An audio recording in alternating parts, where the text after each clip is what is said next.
people use this time wisely. It's almost like everybody had to go on a little vacation. Yeah. And got some time to think and process and redefine who they are. I wrote a song called Redefinition. Yes. And shameless plug. Yeah. Plug it. Okay, 5, 4, 3, 2, 1.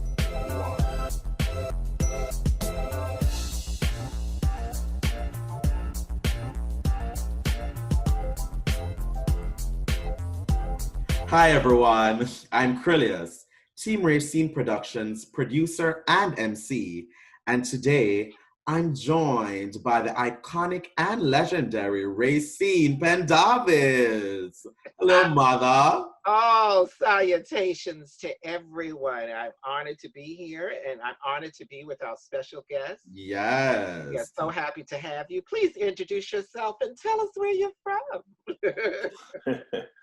Hi, my name is Benjamin Patterson. I'm from Oakland, California, and I'm here in LA.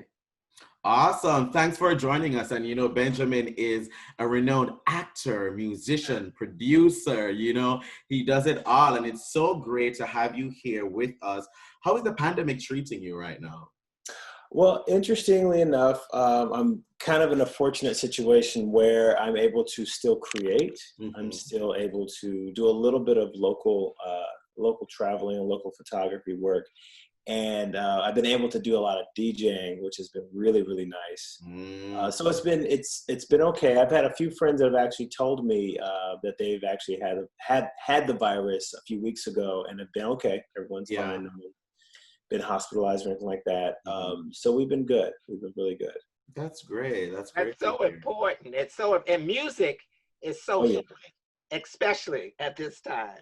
Oh yeah, we need music in this world more than ever. 100%. And speaking of music, so many people know you for your acting chops and what you do on the screen, but I don't know if as many know about the fact that you are a musician and a DJ as well. Tell us a little bit about that and how you got into it. Yeah, sure. So I basically, a lot of people don't know this that know me from, let's say, Noah's Ark or Greenleaf, but I started all of this. My introduction to anything as far as entertainment goes was DJing. I fell in love with it as a 5th grader, and then by the time I was in 7th grade, I had saved up enough money. I got myself a turntable, started buying records out in Berkeley and parts of East Oakland, and this is like when Hammer was first coming out. So I was seeing like the birth of rap, the birth of breakdancing, and I wasn't good enough. I wasn't a good break dancer, but I figured out DJing. Like something about it just clicked for me. So I used to make tapes for people.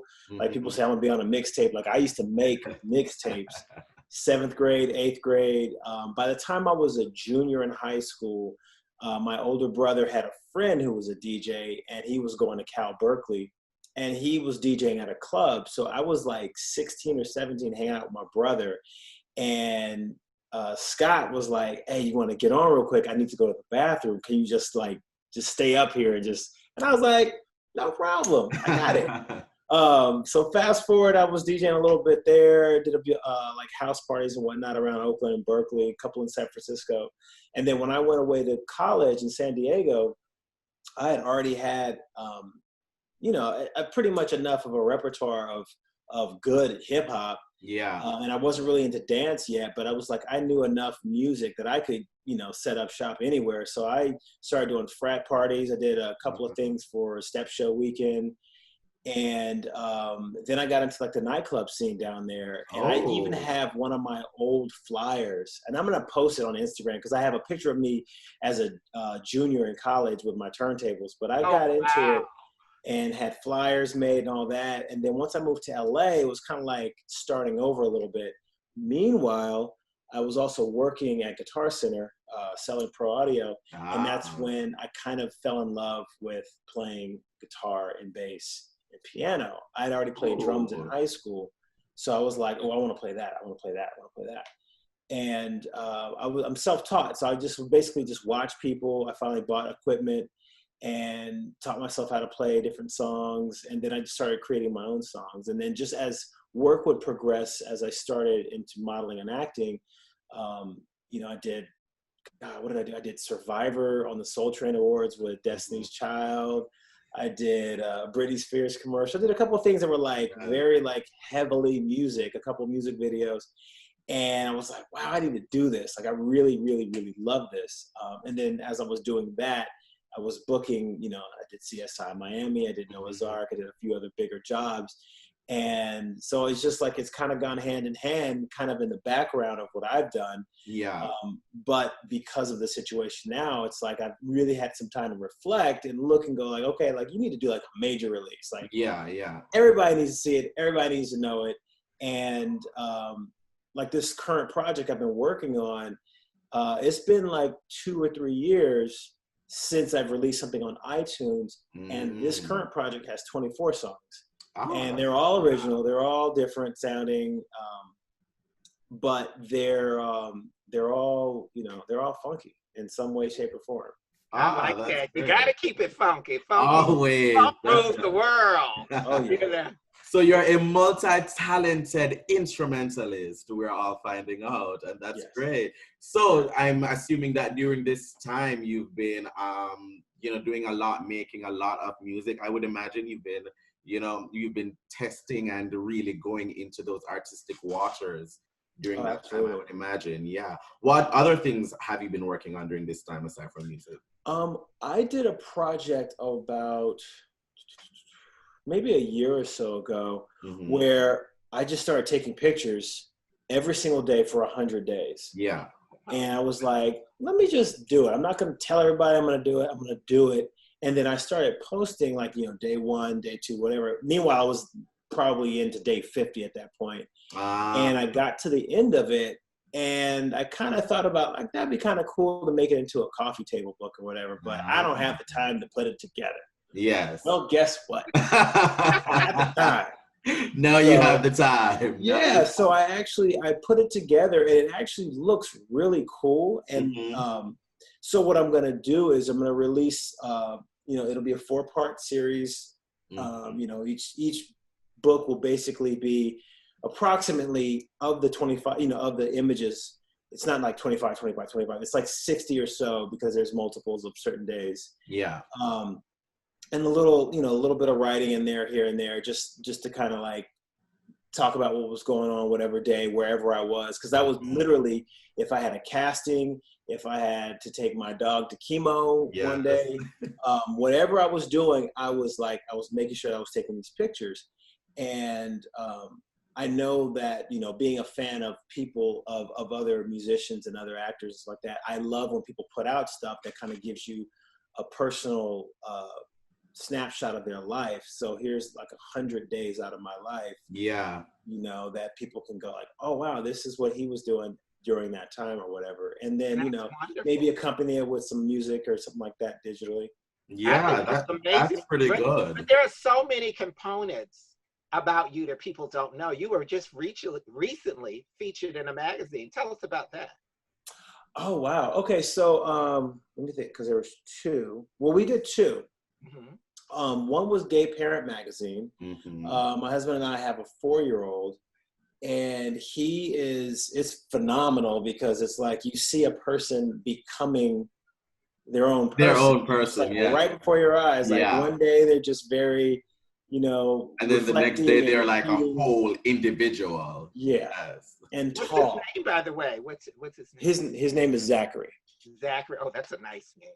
Yeah, he's and 4 years old. He's full of personality. He's at that age where, you know, you have to watch what you say because he picks up everything. There you go. And then they talk to you as they're little old people. Yeah. You know, and it's so funny, that interaction that they have, and then they talk to you, and it's like, oh, you have been listening. Yeah, like you did hear me say that earlier. And I hit the brakes the other day in the truck, and he was like, Dad, are you going to say a bad word now? I was like, I guess I do usually do that, don't I? Yes. I'm more. Isn't it something? And they call you on everything. They are little sponges. And they absorb everything. And it's so funny because I was telling people, you know, as my grandchildren are now grown. I have an 18-year-old and a 25-year-old two grandsons. But I have a great grandniece who is the youngest of the group, and she's 5. So she'll sit back, and when she comes in the house, she looks me up, she looks me down, and she'll says, and she always gives me this look, and then she says, "Are you a lady?" Because, and then she says, "Well, they say you're my great uncle, but everybody else calls you Rayceen, so I'm very confused." So my response to her is, "I'm not." And then she says, "Well, it's okay. I love you anyway." And she hugs me. There we go. And I say, and thank you very much. So, you know, children they're so amazing. They call it like they see it. They really do. Honest, and they so real, and you just have to love them. Yeah, because Zach has pointed out several times on different occasions to other people at the park, those are my 2 dads. Oh. I mean, like, because he gets it, like, you know, some kids have mommies and daddies, some kids have 2 mommies, some kids, and he's literally, you know, not like checked anybody, but he's been like, that's my daddy and that's my dada right there. Isn't that wonderful? And that's such a wonderful world to live in, and it's a world that I think that you were able to have some influence on by being a part of Noah's Ark, which, you know, for me growing up as a child, you know, because I was a child when Noah's Ark was out, but maybe around like 10, 11, 12, 13, in my teenage years, you know, I watched it. And, you know, I was actually seeing Black gay men, you know, early 2000s, mid 2000s, yes, but, you know, how they were living. And, you know, the show moved forward and it showed, you know, men being married with each other when at that point it was only Massachusetts that, you know what I mean, and stuff of that. And now we're in a different world where all those things that they were fighting for and stuff like that have come to pass. And I want to know from you, how does that make you feel, you know, even embodying that in your own life right now to see how far things have come?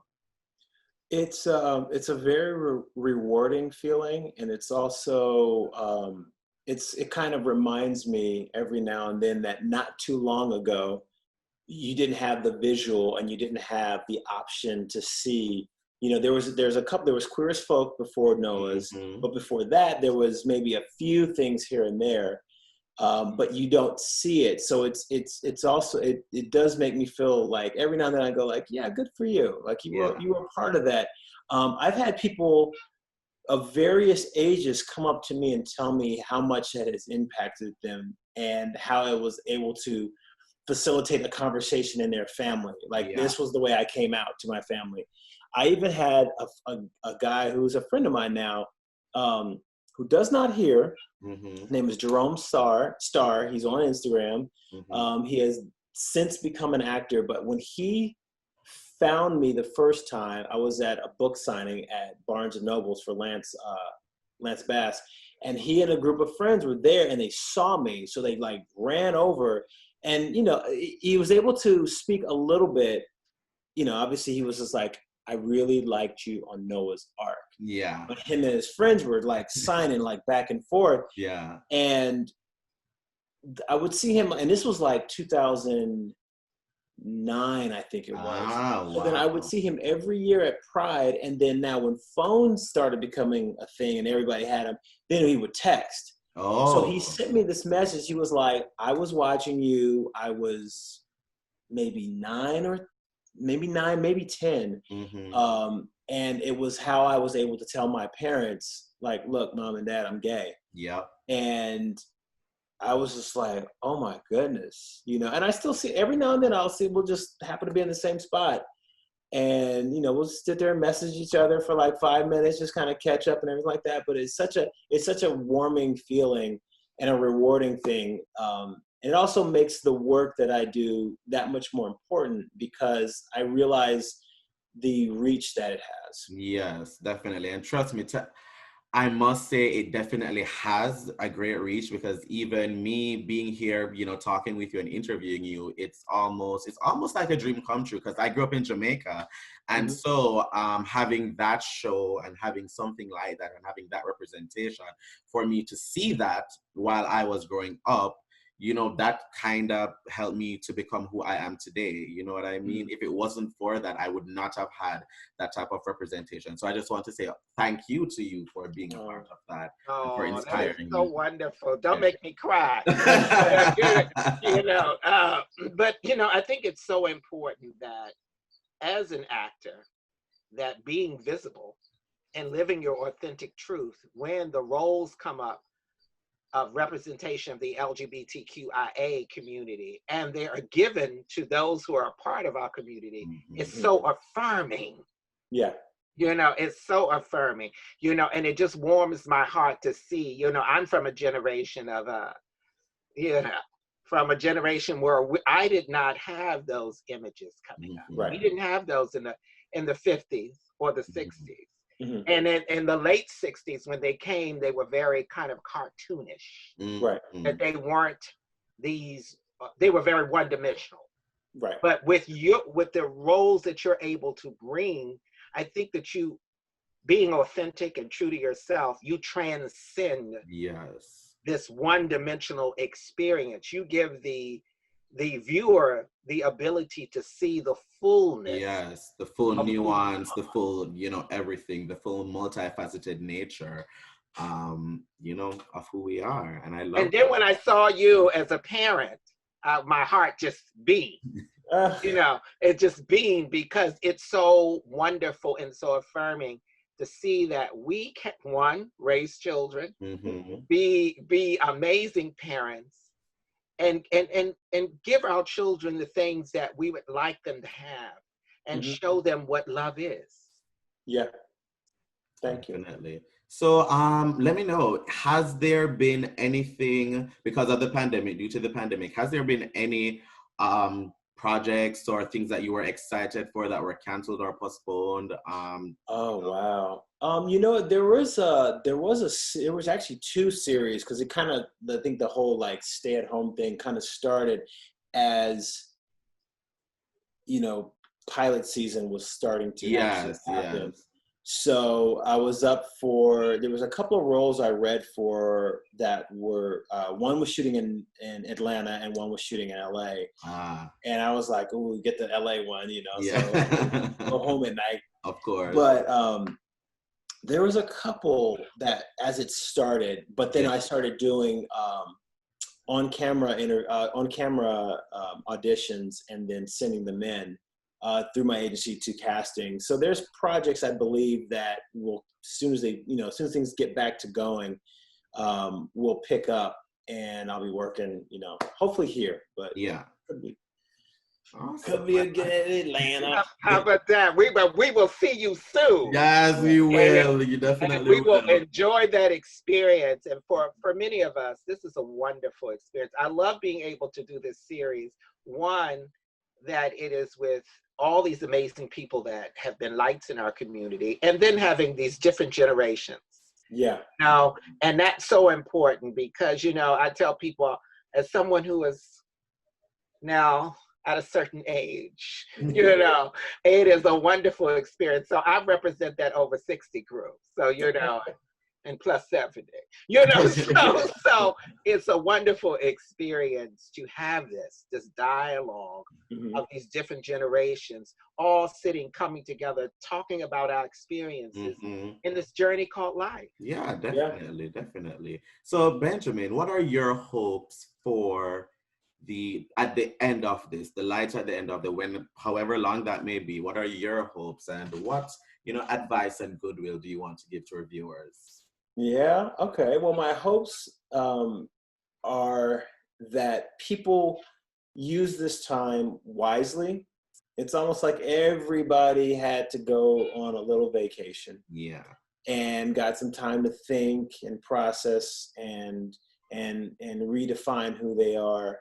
I wrote a song called Redefinition. Yes. And shameless plug. Yeah, plug it. But also that they when things do kind of go back to their original format, I guess, is that you don't forget like taking the walks. Like, I mean, we've taken walks every night, but we have always been reading to Zach before bed. Yeah. But now we just read a little longer, you know, and this is like, I want to say this is almost 2 months in, but you know, there's not a moment where I go look at him and go like, you know what, you don't have anything to get up for tomorrow. Like, yes, it's okay if you're up and I'm still reading to you. Like, we can take this time, and you build that bond even stronger. And you really do, you fully utilize this kind of a pause on how daily life was, so that when we get back to and recreate a new daily life, we still can implement some of the things, some of the walking and just the talking to each other. And even just like this, like I've done a few Zooms with my high school friends that I've known since 9th grade, you know? And now it's like a thing, like every week and a half we do it. Nice, you know, because I've been doing virtual brunches. Oh yeah, exactly. A little Sunday, you know, that's what gets me to start mixing, because I'm like, okay, everyone's getting their mimosa on. Yeah, I gotta play some house music, you know. So yeah, I really do feel like if people kind of take this into the you know, their work day, when they get that back, they really do appreciate it, and appreciate, you know, it's like appreciate traffic, you know, get some motivational stuff to listen to, learn a new language, do something, you know, just in traffic. Write, journal, pray, jog, read, you know. You know, it might be a new movie. Instead of Eat, Pray, Love, it might be, you know, Read, Write, Dance. You know? Right. Definitely. Right. I think a chance to slow down. It's definitely a chance to slow down. Definitely. Yeah. Anything you want to plug? You know, how can people follow you, upcoming projects, anything? Plug away. Absolutely. Okay. Well, people can follow me on Instagram at Benjamin Patterson all day. They can follow me on Twitter at Ben Just Creates, and on Facebook at Benjamin Patterson. All of my music is going to be available through SoundCloud, and as well as every other digital platform, including Apple Music, Spotify, and all that. So you can find stuff there now under Sapphire Sky, but when the new project comes out, it'll be under my name, so it's a little bit easier to find. So yeah, and it all comes back to me. So I interact with my fans as much as possible. Greenleaf season 5 is very, very, very close. We were just given a day, but we were told not to tell that day. Just stay very close. Can I tell you, I am so hooked. I think it is one of the most well-written shows. The cast, your castmates, the writers, the visualizations, the camera angles. I'm so there for it. I am a super fan. Thank you. I love it. And I sit, and what's so funny is I watch with my mother, who will be 93. Nice. And I watch with her, and she has moments, she's dealing with Alzheimer's. Okay. But when she watches Greenleaf, it clicks in her head, and it resonates something, and it awakens her spirit. Okay. So, you know, if you don't know what you're doing, you're changing lives. And if I don't get a chance to tell you that show is very powerful, and it's very nurturing and very for all of us. It touches us in a way that folks never realize that what it does. It's beyond great television. It's uplifting. It's motivating. It's so good to see all of these people that we know in our communities, that we can say, I know this person, I know that person, I know that, and it's relatable. Thank you. You know, thank you for having this sit down, this one. I'm following you from my personal account as soon as we get off of this on Twitter, and I'm going to be tweeting out your music, you know, when it's done. I believe Music Mondays. You know, my Music Mondays, I will be tweeting out your new stuff. Trust and believe. I appreciate that. Thank you. Trust and believe. So you better follow back when you get it. Rayceen, HRH, Royal Highness. And Ben Patterson Creates. Okay, I'm following you. Yes. And well, as Rayceen said, thank you so much for joining us once again. It was very, very lovely. This was great. Thank you so much. Rayceen, take us out. Oh, and most of all, viewers, thank you for watching.